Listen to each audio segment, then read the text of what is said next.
Okay, guys, in this video, I want to talk about subtle narcissistic manipulation and abuse tactics and what you can do to counteract these tactics. Now, the theme with these tactics that I'm going to discuss are that because they're so subtle, it's very subtle manipulation. Obviously, sometimes a narcissist will be very obviously and overtly manipulative, but sometimes the manipulation is more subtle, and it's like the subtle manipulation is actually, in my experience, it's the most destructive because it's the subtle manipulation is it's hard to call it out. It's hard to directly point to it and call it out because it's so subtle that it causes us to question ourselves. And once we start questioning ourselves, maybe I'm the crazy one, maybe maybe there's something wrong with me, right? Because I feel like something's a little off about the way this person is treating me. Maybe I'm the one who just kind of needs to chill or work on myself or whatever. And that's the symptom of gaslighting. That's exactly where the narcissist wants to get the victim, the person that they're harvesting supply off of. They want to get you into this state of feeling like, hey, wait a minute, this doesn't feel good, but I can't put my finger on it. I don't know why it doesn't feel good because it's so subtle. It's so subtle. And really, narcissists, whether they're doing it consciously or unconsciously, they're master manipulators. That's something these people are really good at. And so if we're not ordinarily manipulative people, let's just say we're normal people, we're not going to be able to meet the narcissist on their level in terms of these sophisticated games that they're playing, which is what it is. To them, it's a game. To them, it's psychological warfare, and it's just a game.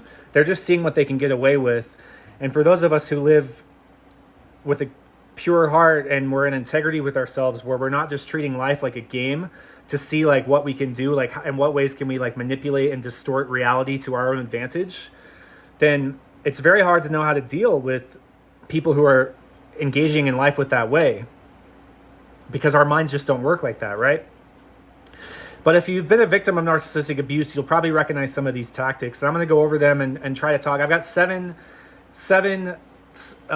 tactics, subtle narcissistic manipulation and abuse tactics. And I'm going to talk about a little bit about what we can try to do to play defense against these tactics when we realize that they're happening. What can we do?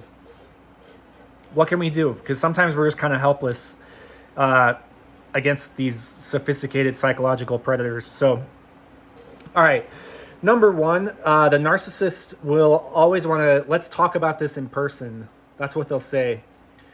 If you're let's say text messaging, or if you're talking about something where it's documented, it's on the record, maybe it's in front of a third party, an objective, impartial, witness, a narcissist is going to be very uncomfortable, because when you can get everything on the record, what you said, what they said, what you said, what they said, that's irrefutable. It's objective. It's just right there. It's a documented evidence of exactly what was said by who, in what order. And a narcissist doesn't want that. A narcissist, deep down, they know that they're full of it. They know that their lives are hollow and empty, and that they completely contradict themselves all the time. So they don't want things in writing. And to do that, they're always going to try to gaslight the idea of talking about something over text message, or talking about something through a third party, through a mediator, a counselor, an attorney. And the way that they'll do that is they'll try to say, they'll say things like, look, a lot of miscommunications can happen over text message because it's hard to tell what the other person's tone is. And I would just feel so much better if we could just talk about this in person. And this is a subtle manipulation tactic because, again, it sounds good, right? It's oh, what are they really saying? They're just saying hey, I would rather just talk about this in person. Now, not everybody who says I would rather talk about this in person is a narcissist who's weaponizing that tactic against a victim, right? And so that's the thing with these subtle tactics that I'm going to talk about. It's not that only a narcissist will ever employ these tactics. They could also be something that a normal person would just employ. It might be a normal person might say, hey, sometimes communication gets tangled up over text. Would you be open to sitting down and we can talk about this in person? Just because someone says that does not mean that they're a narcissist. You don't understand what I'm saying? But this is a tactic that a narcissist will use. And the reason why is because narcissists don't like to communicate on the record where things are in writing. They want to isolate you where it's just you and them and it's off the record. And when they can get you in that state, that's when they can run their predatory manipulation tactics on you. That's where they know that that's where it's the wolf against the sheep, or the lion against the sheep. They know that if they can just get you isolated in that container, that they'll be able to get your wires crossed up and get you confused and get you forgetting what your truth is and how you actually feel about something. That's where the gaslighting can really enter into effect. So a narcissist will always try to get you isolated like that. They'll always want to, hey, can we just talk? Can we just get together and talk? Can we go over to the side and talk, just the two of us? That's where they shine because they know they have the advantage on you. Think of it like a game of chess. If I'm a world-class grandmaster chess player and I'm going to play you in chess, do I want you consulting a computer during our game? Do I want you talking to another grandmaster that you've hired to help you be able to have a chance against me? No, of course not. I'm going to say, hey, let's just go play just the two of us. Let's just go over there and it'll just be you and me and we'll play because I know that I've got I'm way more sophisticated at you at chess, right? Now that's just an analogy for what I'm talking about here. That's the analogy for how narcissists are in conflict and in communication. They're grandmasters of manipulation. So they know that if they can just get you isolated where you don't have any resources that you can call upon, where you can't consult help, you can't Google, what should I do when someone says this? That's when they know they're going to beat you. They know that. That's why they want to get you isolated. So watch out for that. And what I recommend in terms of responding to that is just insist on getting things on the record. Just say, you know what? I don't feel safe communicating with you, and I would prefer to just do it all in writing. Just that's it. I'm only going to communicate with you in writing. And narcissists they absolutely hate having boundaries set against them. So if you hold a strong boundary with them, they are going to kick and scream and fight and do absolutely everything they can to get you to break that boundary. And so you have to be strong. You have to have willpower. You have to be centered. You have to be courageous. You have to know when you set that boundary that you're not going to budge. Do not let them get you to budge because they're excellent at that. They're excellent at getting people to go against their own boundaries that they've set. All right, so number 2, the narcissist, this is again subtle manipulation and abuse tactics. They will show up as in the appearance of that they're trying to help you. They'll refer you to professional services. Maybe they'll say, hey, I have a really good psychic. My psychic told me that you were abused when you were very little. Does that sound familiar? And they'll always try to probe to get their hooks into you to make you vulnerable and to make you feel like you're dependent on them for help. They'll suggest that you do this, you need to go to this healing, you need to do this, you need to work on your anger issues. That's one tactic that a narcissist will use is through their repeated manipulation and emotional abuse, they'll trigger anger. They want you to get angry. They want you to react. And so when you get angry, then they'll point out your anger and say, wow, it looks like you have some anger issues. You need to work on that. You should read this book, you should take this course. A narcissist is always going to try to frame the dynamic that you're in with them as if you are the one that is in need of usually their help and that they themselves are blameless. They themselves are never at fault for anything. There's nothing that they need to work on. So if something isn't working between the two of you, that means it's you who needs to do the work.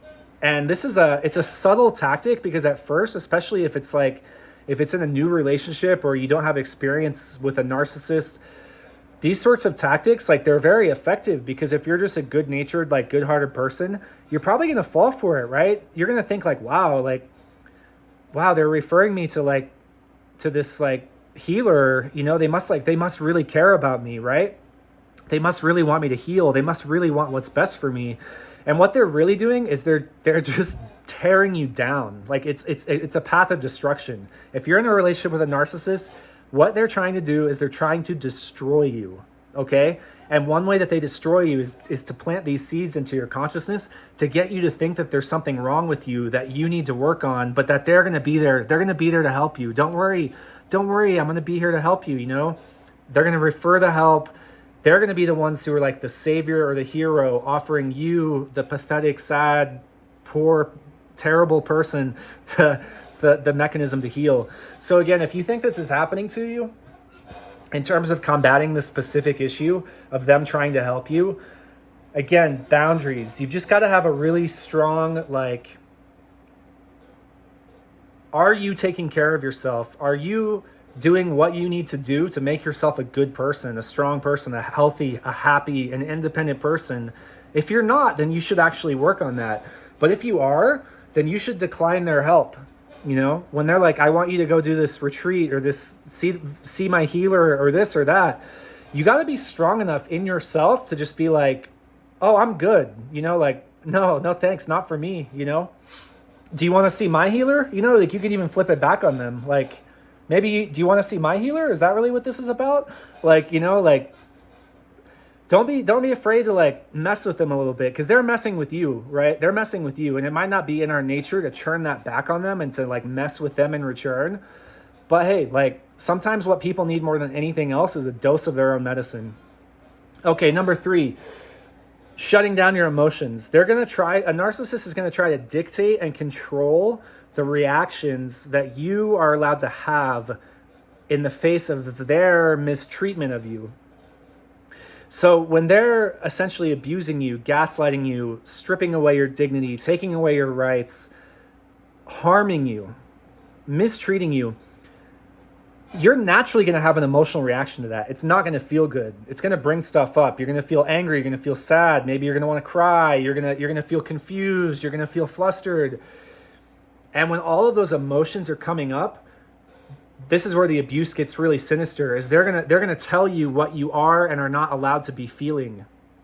So they'll say things like, if you start to express yourself from a place of anger or from a place of frustration or from a place of pain, they'll say to you, not like this, not like this. And they'll make it feel like in order for you to express yourself, you need to work on whatever's going on for you in terms of your emotions. In other words, they can treat you however they want, but you're only allowed to respond in a certain way. And this is the way that the narcissist is kind of like constantly always trying to like make you small, minimize you. It's really about destroying you. It's really about just making you like vanish into nothing.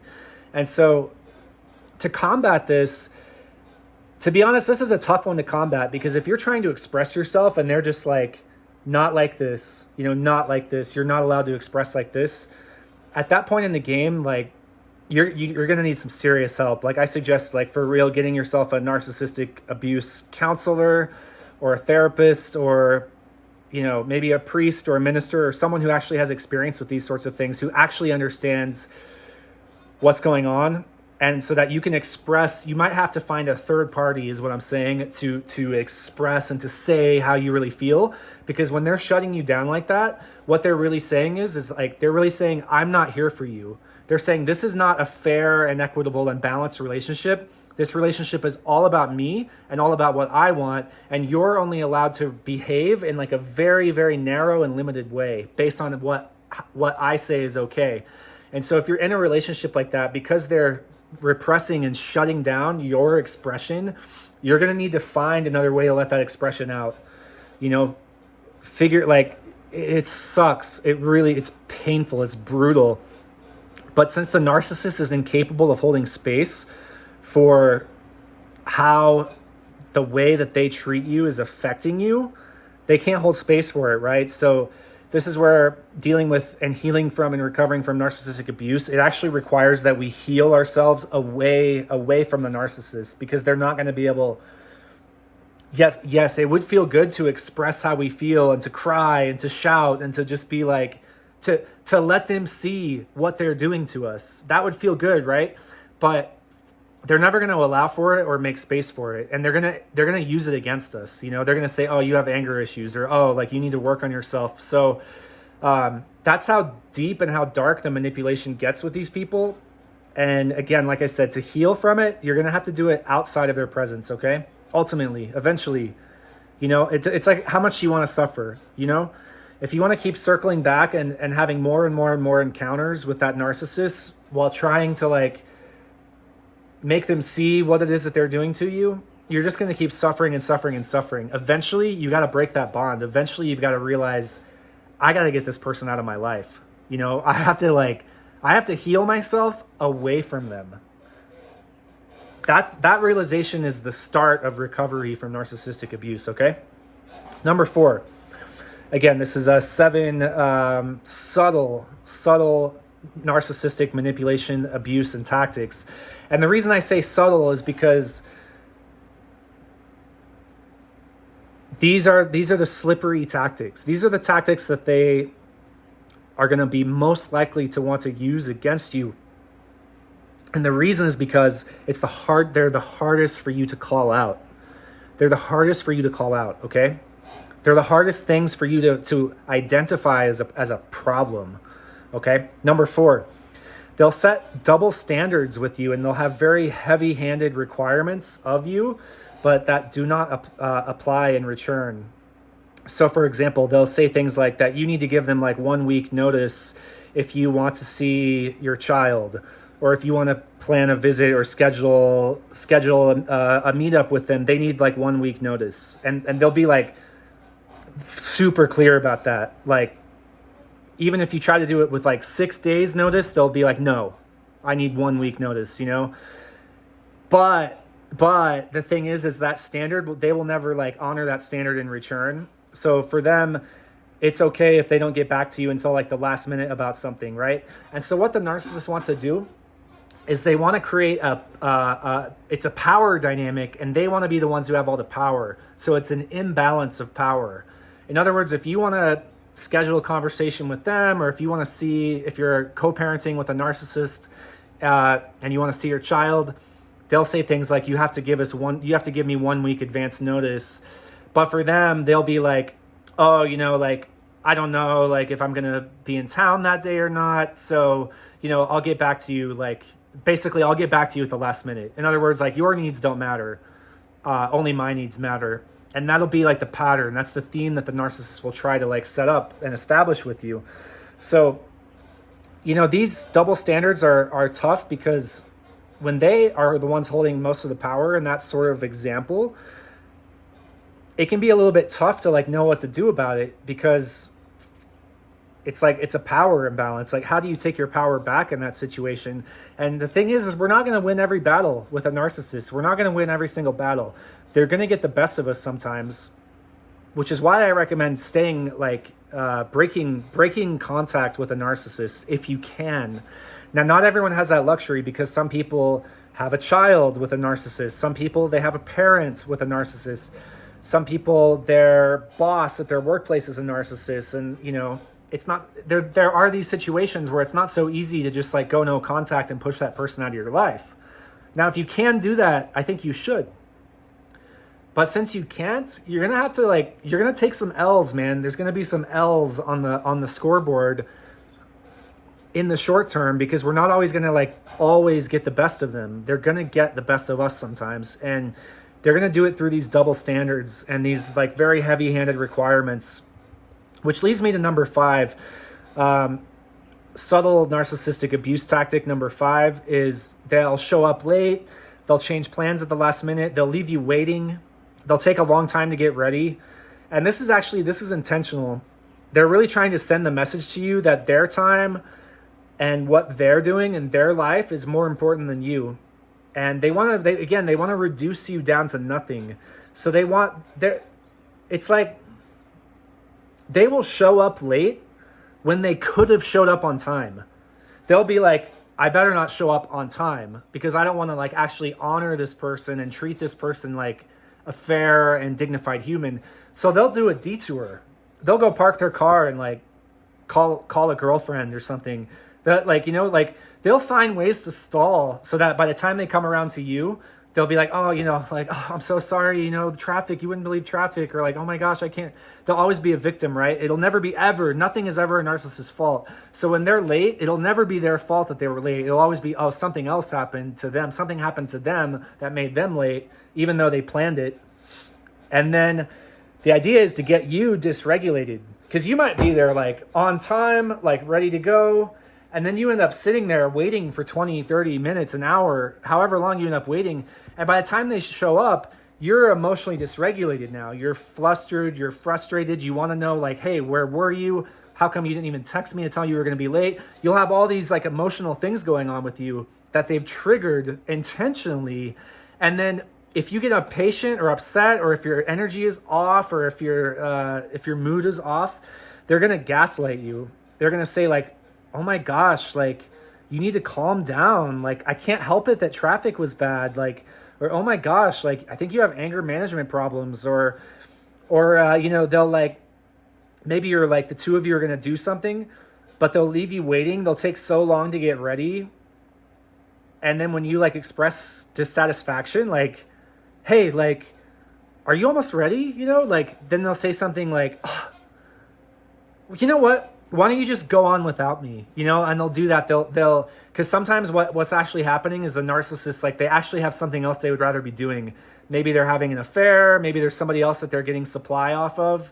Because a narcissist, they're getting supply off of you, but they're always getting supply off of other people as well. Like they're always lining up their next supply. And so if you're not behaving exactly how they want you to, then they're just going to like shove you out of the picture and then just pivot and go get supply from someone else. So one of the things they might do is like they might intentionally take a really long time to get ready or stall or do something to just like leave you waiting and leave you flustered and get you off balance, get you feeling impatient. And then when you say something, which is normal, by the way, which is normal. That's one of the things I do in making these videos is I try to help repair and restore people back to like a healthy sense of ordinary reality. Like if you have plans with someone to go somewhere at 7:00 and it's like 7:25 and they're still in the bathroom getting their makeup on, it's good that you're upset. Like you should be wondering like, could I get an explanation at least? Like it's one thing to make me wait 25 minutes. It's another thing to make me wait without even like honoring the fact that I'm just sitting here twiddling my thumbs, like wondering what's going on. But a narcissist, they'll do things like that because they want to destroy you. They want to minimize you and reduce you down to nothing. It's a destructive path that they're on. They don't have God in their lives. You know, that's what I'm really saying. They're godless people. So again, if you get impatient in this type of scenario, they might tell you like, oh, you know what? I don't think I want to spend time with you tonight. You know, I would rather be around someone who, you know, can be in a better mood or whatever. And they'll try to, again, it's gaslighting. They're trying to make you feel like there's something wrong with you for being upset about them dishonoring you and disrespecting you and making you wait. And so it could be, it could get so shadowy and so dark with the narcissist that they're actually doing that intentionally to get you out of the picture so that they can go out with someone else, or that maybe they have some backup plan that they really would rather be doing instead rather than be spending time with you. So just be aware that's what you're up against when you're with a narcissist. They'll do things like this and they do not care. They don't care even a little. Like, believe me, they don't even give the slightest crap about how it makes you feel. That doesn't even cross their minds. All they care about is themselves getting what they want, and themselves feeling like they're the ones who are in power and in control. Okay, number 6, subtle narcissistic abuse tactic. They're going to make you feel small when introducing you to others. Like maybe they'll make an excuse, like they'll say it's not a good time for you to meet that friend, even though like, you know, they could have easily just introduced you. They'll try to hide you or minimize you. When they introduce you, they'll do it in like a very dismissive way, which communicates to the person that they're introducing you to that you don't really matter. You know, they'll just be like, Oh yeah, this is Corey. You know, like it's like almost like like you're an afterthought. Like like they want to like put out the message to everyone that they can that you don't really matter. You know, or maybe you've been dating this person and you've already been like in a sexual relationship with them, let's say for like a while, like months. But when they introduce you to someone who's like important in their life, they'll just be like, "Oh, hey, this is my friend. You know, this is my friend." And they'll just like totally like minimize like the kind of role that you have actually had in their life, which is something like way more than a friend. But then when they introduce you to someone, they'll be like, "Oh, this is my friend," you know? And again, this is all intentional, and it's the point, the goal of it is to strip away your dignity. That's really, I would say, like the number one thing that any sort of like demonic or narcissistic or psychological abuse is aimed at. It's aimed at stripping you, robbing you of your dignity as a human being. That's really what they're going for. You might have been cruising along before you met that narc. You might have been cruising along, like feeling good about yourself. You're working on yourself. You got like your routines and your patterns, and you're growing and you're like working on building like a healthy and happy life. And when you encounter that narcissist, their goal is to get you going downward. They want to turn that upward trajectory downward. And the way they do that, it's about slowly eating away at your soul. That's why I'm highlighting these subtle manipulation and abuse tactics, because they can't be overt about it, right? Like they can't just like steal your soul and all your dignity like right when they first meet you. No, of course not. Like it's something that happens over time. It's a campaign. They're running a campaign against you, and it takes months. It could take years. But the point of it is to strip away your dignity to where you become undignified, to where you become so minor and small and so insignificant in terms of effectively how you have allowed them to treat you. And that's the tough pill to swallow. The tough pill to swallow about narcissistic abuse is that ultimately, if we're being really honest with ourselves, ultimately, we allowed them to treat us that way. And that's where the healing really begins, is to look within at the codependent tendencies and the nice guy or the nice girl tendencies of like, why did I allow this person to just like consistently and subtly devalue and destroy me and reduce me to like nothing? Why did I let them do that? When we start asking ourselves that question, that's where we can start to build ourselves back up and repair. Usually the answer is we were looking for something outside of ourselves. We were looking for true love. We were looking for a good friend. Like we were actually hoping that this world is like a beautiful and safe and wonderful and incredible place where we can have all kinds of like amazing experiences with beautiful people who are like us, who have good hearts. And what we failed to realize in our own naivete is that this world is a demonic world. This world, there are demons and predators lurking about all over the place on this planet. Planet Earth is not safe. It's too bad that it's not. It might be nice to think like, oh yeah, like I wish it was safe, or like maybe it could be safe. Those ideas, they feel good, but they're not reality. They're not reality. The truth is there are sophisticated psychological predators out there.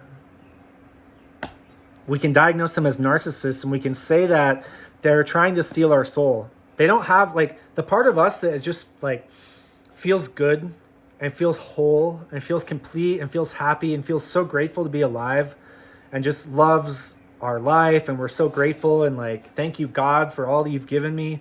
Like that part of ourself, they're not like that. They don't have that. So when they see that we have that, they want to take it. They're empty inside. And when they see us, that we're not empty, like we might not be quite whole or filled up either. Sure, we've got our own traumas and our own problems, but we have something going for ourselves, you know, like we feel like we love who we are. We love this life that we've been blessed to live. And when the narcissist sees that, they want to take that away from us. Okay? That's why we watch these videos, is to try to learn how to not get preyed upon by people who are like this. Last one, number 7. This one is the most slippery and subtle tactic of all. This one is like, when I've experienced this, it's been so hard to know how to deal with it. A narcissist will accuse you of doing to them what they're doing to you. So I've had this happen in a couple of narcissistic relationships that I've been in, where it's like literally like right about the time where I'm finally starting to feel like, oh my gosh, like I think I'm snapping out of my like fantasy or my delusion that I was in with this person, where I thought that they were like so amazing. And I'm starting to kind of realize, you know what? I feel like this person is manipulating me. I feel like this person is abusing me. Like, this is horrible what I'm experiencing. It's like right then that they're going to look at you with a straight face and they're going to say, you're abusing me. You're manipulating me.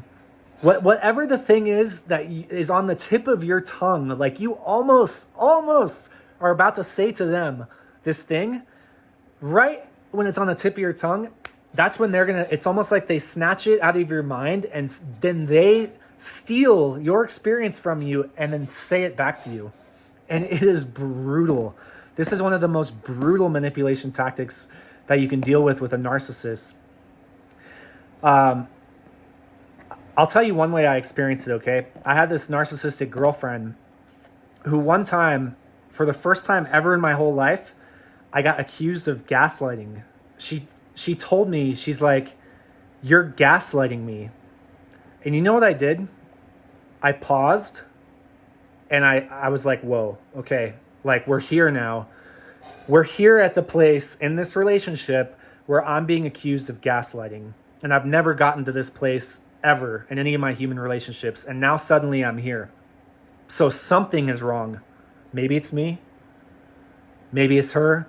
I don't know what. But something is very wrong if I'm being accused of gaslighting. So I paused and I said to this young woman, either it's true that I'm gaslighting you, in which case the best thing that you can do is get away from me.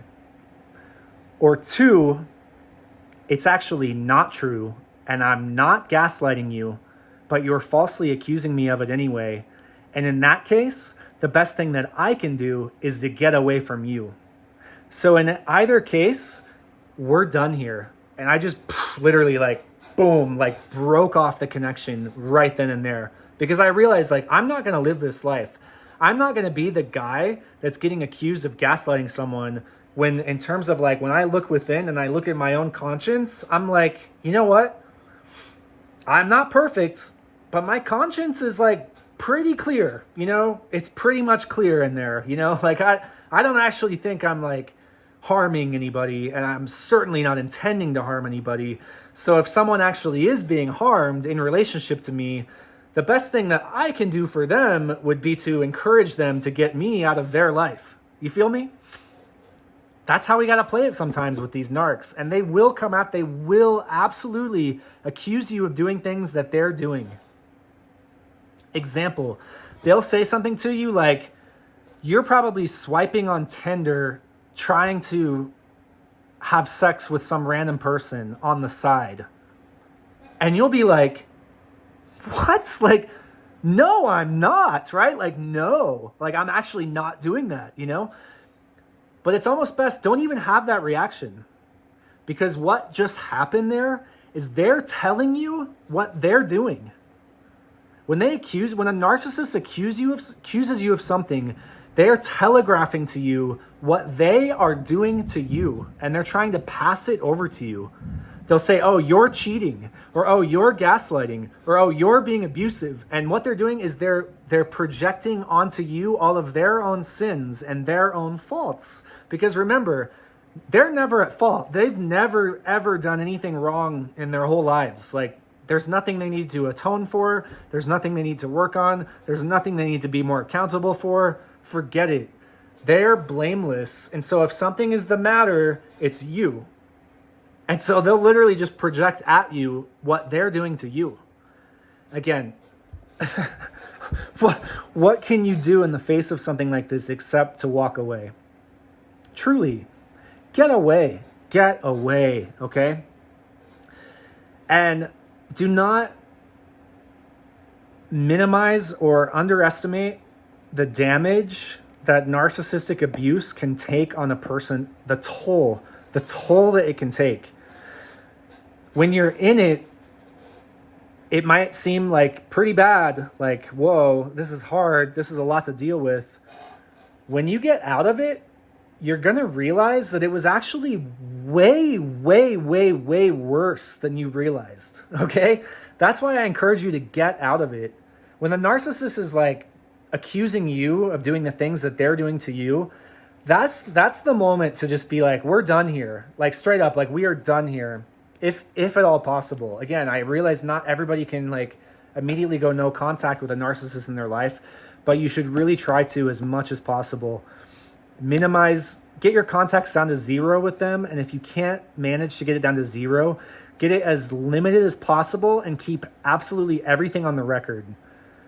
If it's not possible to communicate with them strictly through text message, if you must communicate with them in person, record the conversations. For real, record the conversations so that you can actually unpack and process what happened during that conversation after it's over.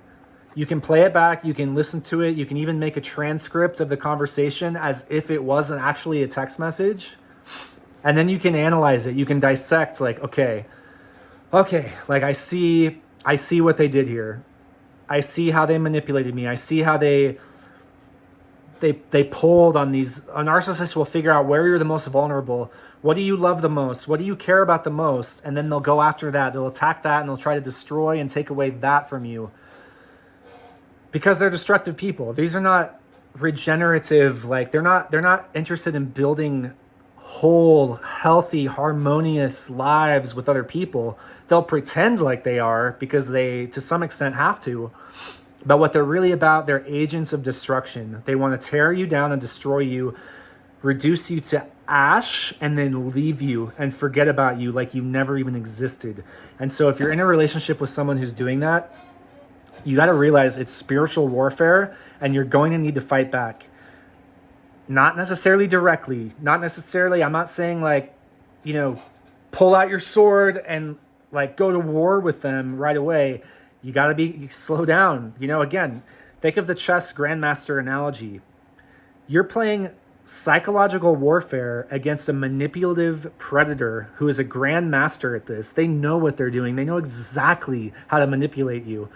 So don't just rush into that chess match against the grandmaster filled with emotions and crying tears and moving pieces around on the board thinking like, I'm going to get back at them. Forget it. They're going to kill you. They're going to absolutely mess with your life in ways you never even could have imagined. So you got to slow down. You've got to seek help. You've got to seek support. You've got to walk away. Walk away from that chessboard and realize, whoa. I didn't realize that I'm playing a game with someone that I have no chance of a fair fight in. This is a rigged game. I don't have a hope of being on an even playing field with this person because they've rigged the game against you from the very beginning. So the key is to back out of it. Back out of it. Try to go back to what was the last memory I have in my life of like everything is normal and everything is all good, and then get back to that by going forward. You see what I'm saying? Be like, I remember what my life was like before this person was in it, and then get back to that place by going forward into the future. Not easy stuff, y'all. I say a prayer for you. God bless. If anybody is watching this whole video, I would appreciate it if you gave me a like and a subscribe. It'd be a nice thing to do. Share this video with someone who you know is going through or might be going through narcissistic abuse. The thing about narcissistic abuse is it's very tough to make sense of it or identify it if you've never gone through it before. So usually by the time people are actually watching videos like this, it's like, in a way, it's like already almost too late because they've already suffered abuse at the hands of a narcissist and are just trying to repair themselves and make sense of what they've experienced, right? For people who have been fortunate enough to not have been abused at the hands of a narcissist thus far in their lives, people like that probably wouldn't sit through 40 minutes of this content. They probably wouldn't listen to this entire video, because it's like, it's so abstract. It's like, they can't relate to it. It's like, interesting. Like, I wonder if that guy's like, if he knows what he's talking about or not. But if you have been abused by a narcissist, you're probably like, oh yeah, he knows exactly what he's talking about, because so leave me a comment if you feel me, if you've experienced any of these 7 things. I'll just go over them very quickly. 7 subtle narcissistic manipulation and abuse tactics. Number 1, they'll try to, let's talk about it in person. They don't want to get things on the record. Number 2, they'll pretend like they're trying to help you. They'll refer you to a therapist, or they'll suggest that you read a book, or like, you need help. This is going to be their attitude. Number 3, they're going to shut down your emotions, and they're going to dictate and control the types of reactions that you're allowed to have.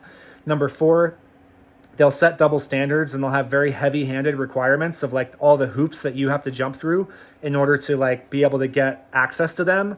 But of course, like, it'll be a double standard. Like, they won't expect that they have to jump through any of those hoops in return. Number 5, they'll show up late, or they'll change plans at the last minute. They'll leave you waiting. They'll take a long time to get ready. They'll do anything they can to like disrespect you and your time, because of course you value your time. Like, we all value our time as humans, but they want to send the message to you subtly that like your time might matter to you, but it doesn't mean anything to them. And that's like, again, a part of the way that they're trying to destroy you.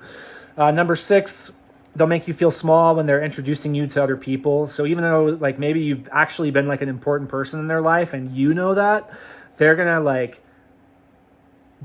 try to like make it seem like to other people that like you don't really matter at all. Number 7, they'll accuse you of what they're doing to you, which is like one of the most sick things that a human can do to someone. Like, I'm going to abuse you, and then as like my final act of abusing you is like, I'm going to say that you're abusive to me. Like, if you're in a relationship with someone like that, you've just got to get out. You've got to run. You got to get that person out of your life, because guess what? You actually deserve, you listening to this video, you deserve to live your life without being treated like this. And so part of the tactics and strategy of recovering from narcissistic abuse is you got to get back to believing that you're worthy of being treated in a better way than this person has treated you.